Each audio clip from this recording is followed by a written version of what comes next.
I've heard from members of law enforcement and legal practitioners, and they have told me they are unable to get convictions in instances when illegal firearms are found in vehicles. The people charged simply deny that the gun was theirs. Accordingly, can the Minister of Justice explain how the victims of crime legislation will work against gangbangers in a rental car or a stolen car with illegal firearms therein when they deny ownership and knowledge of the guns being there? The Honourable Minister of Justice and Attorney General.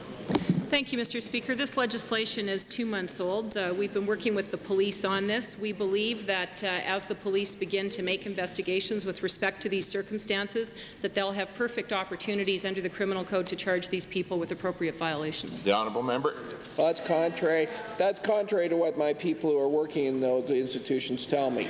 Mr. Speaker, well, thank you now. It is common knowledge that these gangbangers are generally young individuals, oftentimes not the criminal masterminds of an organization.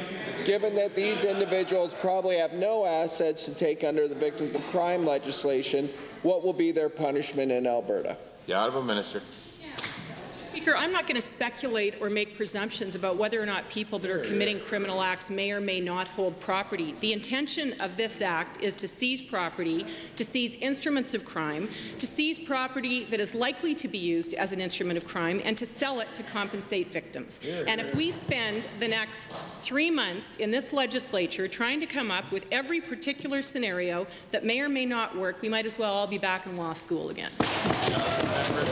I think it is wonderful legislation as well, and I applaud the minister for implementing it. However, we're not talking about something hypothetical. We're talking about guns on the streets, and people are dying in constituency like mine.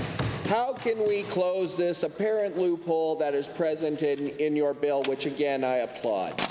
The Honourable Minister. Mr. Speaker, this government does not need to be lectured on what's going on in the streets and in communities across this province. We are taking steps under Safe Communities legislation. We have passed legislation that has been asked for by the police within 6 months to take action against what is going on. And it is wrong for us in this legislature to be debating and to be crying out about the panic in the streets. We know what's going on. We're responding to it. We're doing it in partnership with the police and with Crown prosecutors, and we're having an impact.